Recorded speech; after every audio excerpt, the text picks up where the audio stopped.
നമുക്ക് നിധിയുടെ സുധീഷിനെ നാളത്തെ നല്ലൊരു കഥ കേട്ടാലോ? എല്ലാ ദിവസവും ഉച്ചയ്ക്ക് നിധിയുടെ സുധീഷിനെ പിറ്റേ ദിവസത്തെ വിശേഷങ്ങൾ ചാനലത്ത് അപ്ലോഡ് ചെയ്യുന്നുണ്ട് കേട്ടോ. അങ്ങനെ നമ്മൾ കാണുന്ന ഒടുവിൽ നിധിയും അരുണും അങ്ങനെ അവരെല്ലാവരും കൂടെ ആഹാരം കഴിച്ചുകൊണ്ടിരിക്കുന്ന സമയത്താണ് അരുണിൻ്റെ ഫോണിലേക്ക് കോൾ വരുന്നത്. പിന്നീട് അരുൺ ഒന്നും അറിയത്തില്ലാത്ത മട്ടി പോയി കോൾ എടുക്കുകയാണ്. കോൾ എടുത്ത് വന്നിട്ട് രാജുവിനോട് പറഞ്ഞു, അച്ഛ ഒരു പ്രശ്നമുണ്ടെന്ന് പറഞ്ഞു. എന്താ? ഇതുവരെയായിട്ടും ചെട്ടിയാരുടെ അടുത്ത് പണം എത്തിയിട്ടില്ലെന്ന് പറഞ്ഞു. പണം എത്തിയിട്ടില്ലെന്നോ? അതെ, പണം എത്തിയിട്ടില്ല. ചെട്ടിയാർ വിളിച്ച് ദേഷ്യപ്പെട്ടെന്ന് പറഞ്ഞു. അത് കേട്ട് കഴിഞ്ഞപ്പോൾ ഭയങ്കര സങ്കടത്തോട് കൂടിയിട്ട് രാജു പറഞ്ഞു, അയ്യോ അല്ല മോനെ, അതെങ്ങനെ സംഭവിച്ചു? സുധീഷ് പണം കൊണ്ട് പോയതാണല്ലോ, എത്താനുള്ള സമയം പണ്ടേ കഴിഞ്ഞല്ലോ. നീ ഒരു കാര്യം ചെയ്യുക, സുധീഷിനെ ഒന്ന് വിളിച്ചു നോക്കാൻ പറഞ്ഞു. അങ്ങനെ ഒടുവിൽ അരുൺ സുധീഷിനെ വിളിക്കുകയാണ്. സുധീഷിനെ വിളിച്ചപ്പോൾ സുധീഷിൻ്റെ ഫോൺ സ്വിച്ച് ഓഫ്. അച്ഛാ ഫോൺ സ്വിച്ച് ഓഫ് ആണെന്ന് പറഞ്ഞു. Switch off? അതെങ്ങനെ? നീ ഒരു കാര്യം ചെയ്യുക, ആ GPS കാറിൻ്റെ GPS ഒന്ന് എടുത്ത് നോക്ക്, ഇപ്പം കാറിൻ്റെ ലൊക്കേഷൻ എവിടെയെന്ന് അറിയാൻ കഴിയുമല്ലോ എന്നൊക്കെ പറഞ്ഞു. നിധി ആകെപ്പാടെ ടെൻഷൻ അടിച്ചിരിക്കുകയാണ്. അങ്ങനെ ലൊക്കേഷൻ എടുത്ത് നോക്കിക്കഴിഞ്ഞപ്പോഴത്തേനും ഒരു നിമിഷം നോക്കിയിട്ട് ഒന്നും അറിയത്തില്ലാത്ത മട്ടിൽ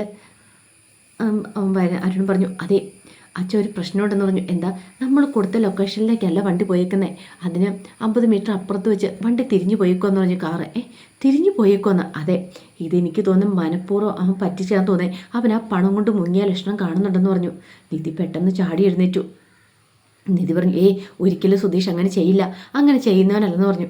മോളെ, ഇപ്പം നീ തന്നെ കണ്ടതല്ലേ കാര്യങ്ങളൊക്കെ. ചെട്ടിയാർക്ക് പണം കൊടുക്കേണ്ട സമയം, അയാളാണെങ്കിൽ ഒരു ദേഷ്യക്കാരനും കൂടെയാണ്. ഇന്ന് ആ പണം കൊണ്ട് കൃത്യസമയത്ത് എത്തിച്ചില്ലെങ്കിൽ ആ ഡീലും കാര്യങ്ങളൊന്നും നടക്കില്ല. അപ്പോൾ പിന്നെ നീ എന്തേ പറയണേ? നീ ഒന്ന് ആലോചിച്ച് നോക്കിയേ, നമ്മൾ ഉദ്ദേശിക്കുന്ന പോലെ ഒന്നുമില്ല കാര്യങ്ങൾ. എനിക്ക് അപ്പോഴേ അവനെക്കുറിച്ച് സംശയം ഉണ്ടായിരുന്നു, അവൻ പക്ക ഒരു ഫ്രോഡാന്ന് പറഞ്ഞു. ഹേമ വന്നിട്ട് പറഞ്ഞു, അതേ മോളെ എനിക്കും അങ്ങനെ തോന്നുന്നുണ്ട്, അല്ലേ പിന്നെ ഇങ്ങനെയൊക്കെ സംഭവിക്കുമായിരുന്നു. ഇപ്പം കണ്ടില്ലേ, ആ പണം അവിടെ എത്തിക്കാനായിട്ട് അവൻ സാധിച്ചോ? അവൻ വേറെ എങ്ങോട്ടെങ്ങോട്ട് തിരിഞ്ഞു പറഞ്ഞു പോയിരിക്കുക. അവൻ മിക്കവാറും ആ പണം കൊണ്ട് മുങ്ങിക്കാണും, ഇനി ഇങ്ങോട്ടേക്ക് വരില്ല എന്ന് പറഞ്ഞു. നിധി പറഞ്ഞു, സുധീഷ് ഒരിക്കലും അങ്ങനെ ചെയ്യുന്നവനല്ല, പണത്തിന് വേണ്ടിയിട്ട് അങ്ങനെയൊന്നും ചെയ്യില്ല. സുധീഷ് എന്നല്ല, സുധീഷിൻ്റെ വീട്ടുകാരും അങ്ങനെ തന്നെയാണ്. പണത്തിന് കുറച്ച് കുറവുണ്ടെന്നുള്ളത് നേര് തന്നെ വെച്ചാൽ, പക്ഷേങ്കിൽ അവരൊരിക്കലും കള്ളന്മാരൊന്നുമല്ല. ഞാൻ ഇത്രയും കാലമല്ലേ ആ വീടുമായിട്ട് അടുത്തിടപഴകുന്നേ. മോളെ, നീ ചെന്നിട്ട് ഇത്ര കാലമല്ലേ ആയുള്ളൂ. നിന്നെ അവരെല്ലാവരും കൂടെ ചേർന്ന് പറ്റിച്ചാണെങ്കിലോ, ചേട്ടനനിയന്മാർ ചേർന്നിട്ട് മിക്കവാറും നടത്തിയ ഡ്രാമയായിരിക്കും ഇത്. ആ പണം കൊണ്ട് മുങ്ങാൻ വേണ്ടിയിട്ട്. അച്ഛാ, അതിന് പണം കൊണ്ടുപോകുന്ന കാര്യമൊന്നും വേറെ ആർക്കും അറിയണ്ടായിരുന്നല്ലോ മോളെ. അത് അവൻ ഇവിടെ നിന്ന് ഇറങ്ങിക്കഴിഞ്ഞപ്പോൾ അവൻ്റെ ചേട്ടന്മാരെ അനുജന്മാരെയൊക്കെ വിളിച്ചു പറഞ്ഞു കാണും, അങ്ങനെയായിരിക്കും സംഭവിച്ചിട്ടുണ്ടായിരിക്കുക. ഇല്ലച്ച, ഒരിക്കലും അങ്ങനെ ചെയ്യില്ല എന്നൊക്കെ നിധി ഇങ്ങനെ ഒരു ആത്മവിശ്വാസത്തോടുകൂടി പറയുന്നുണ്ട്. നിധിക്ക് എന്നാലും സങ്കടം സഹിക്കാൻ പറ്റുന്നില്ല. 4 വഴിക്കുന്ന നിധിയെ വീട്ടിലുള്ളവർ ആക്രമിച്ചുകൊണ്ടിരിക്കുവാണല്ലോ. ആ സമയത്ത് സുധീഷിനെ ആളൊഴിഞ്ഞൊരു ഗോഡൗണിലേക്ക് കൊണ്ടുപോയില്ലാണ് ഗുണ്ടകൾ. അവൻ്റെ കൈയൊക്കെ ബന്ധിച്ചിട്ടുണ്ടായിരുന്നു, വായിക്കകത്ത് സെല്ലോ ടേപ്പ് ഒട്ടിച്ചിട്ടുണ്ടായിരുന്നു. അങ്ങനെ ഒടുവിൽ ആ ഗോഡൗണിലേക്ക് കൊണ്ടുപോയിട്ട് അവിടെ ഒരു കസേരയെ കൂട്ടി കെട്ടി വെക്കുവാണ്. അവനെ വായിക്കകത്ത് സെല്ലോ ടേപ്പ് അങ്ങോട്ട് പറിച്ചു. അപ്പോഴേക്ക് സുധീഷ് അലറി, എടാ ചോണയുണ്ട് അഴിച്ചു വിടറാ, നീയൊക്കെ എന്താടെ കാണിക്കുന്നത്? ഒറ്റ ഒരുത്തന്നെ എല്ലാവരും കൂടെ ചേർന്നിട്ട് 3-4 പേര് ചേർന്നിട്ട് ഇങ്ങനെ ആക്രമിക്കുകയാണ് ചെയ്യണ്ടേ. നീ ഒന്നും ചെയ്യുന്നത് ശരിയാന്ന് നിനക്ക് തോന്നുന്നുണ്ടോ? എന്നെ മര്യാദയ്ക്ക് അടിച്ചു വിട്ടു, അല്ല ഞാനിവിടെ നിന്ന് ഇറങ്ങിയിട്ടുണ്ടെങ്കിൽ എന്താ ചെയ്യുന്നതെന്ന് എനിക്ക് പോലും അറിയില്ല എന്ന് പറഞ്ഞു. അത് കേട്ട് കഴിഞ്ഞപ്പം കൊണ്ടുള്ള ഒരുത്തൻ പറഞ്ഞു, മിണ്ടാതിരിക്കണം അവിടെ. എടാ നീയൊക്കെ എന്നെ എന്തിനാ ഇങ്ങോട്ട് കൊണ്ടുവന്നിരിക്കുന്നേ? എന്തിനാന്ന് പറ, എനിക്ക് അതറിഞ്ഞാൽ മതി. എന്തിനാ എന്നെ കൊണ്ടുവന്നതെന്ന് അതിൻ്റെയൊക്കെ സത്യാവസ്ഥ എനിക്ക് അറിഞ്ഞാൽ മതിയാവുള്ളെന്ന് പറഞ്ഞു. എടാ നിന്നോട് അവിടെ അടങ്ങിയിരിക്കാൻ പറഞ്ഞെന്ന് പറഞ്ഞു.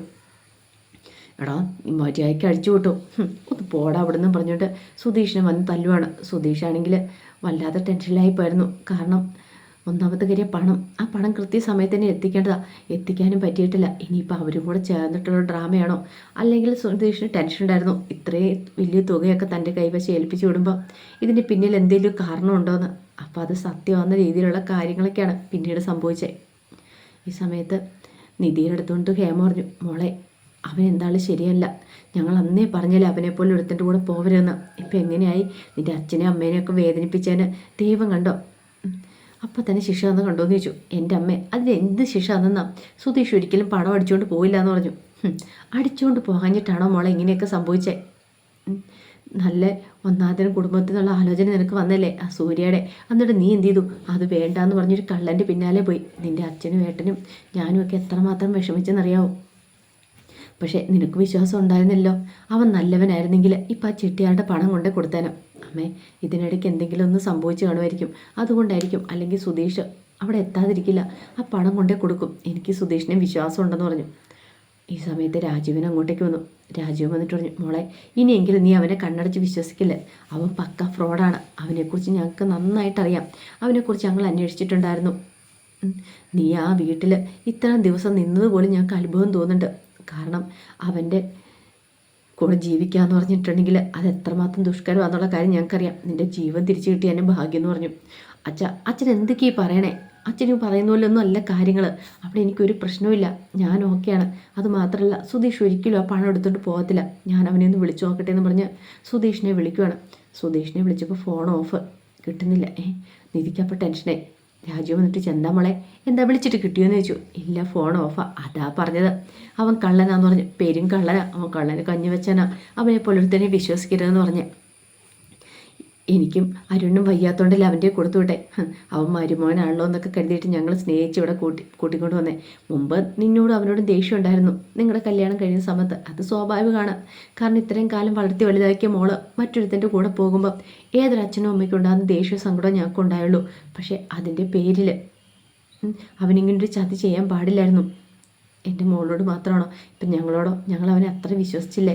എന്നിട്ട് അവൻ ഞങ്ങൾക്ക് തന്ന കൂലി കണ്ടില്ലേ എന്നൊക്കെ പറഞ്ഞ് കുറ്റപ്പെടുത്തിക്കൊണ്ടിരിക്കുക. നിധിക്ക് ടെൻഷനായി. നിധി പറഞ്ഞു, അമ്മേ നിങ്ങളൊന്ന് സമാധാനിക്കും, ഒരിത്തിരി ഒന്ന് കഴിഞ്ഞോട്ടെ, എന്താണെന്ന് വെച്ചൊരു തീരുമാനം ഉണ്ടാക്കാമെന്ന് പറഞ്ഞു.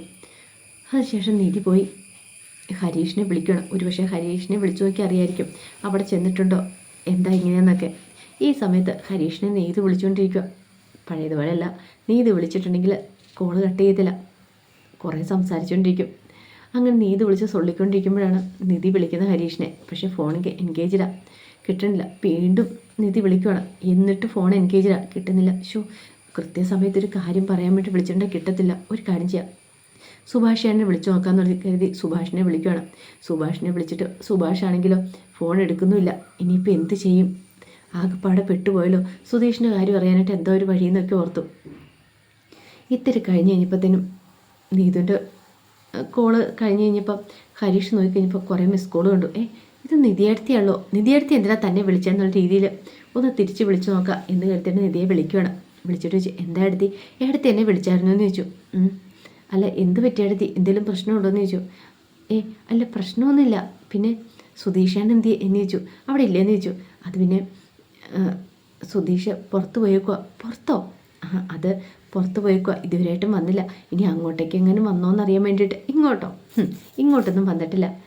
അവിടേക്ക് തന്നെ ഇപ്പം തന്നെ വരുമായിരിക്കും എന്ന് പറഞ്ഞു. വേറെ പ്രശ്നമൊന്നുമില്ലല്ലോ? ഇല്ല എന്ന് പറഞ്ഞു. അന്നെങ്കിൽ ശരി എടുത്തി, സുധീഷ് വിളിക്കണം കേട്ടോ എന്നൊക്കെ പറഞ്ഞിട്ട് കോള് കട്ട് ചെയ്യുവാണ് ഹരീഷ്. നിധിക്ക് ടെൻഷനായി. ദൈവമേ അവിടെ എത്തിയിട്ടില്ല, ഇനിയിപ്പോൾ എന്ത് ചെയ്യും?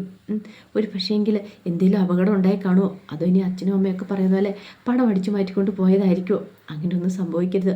അങ്ങനെ സംഭവിച്ചിട്ടുണ്ടെങ്കിൽ പിന്നെ തനിക്ക് എന്ത് ചെയ്യണമെന്ന് പോലും അറിയില്ല.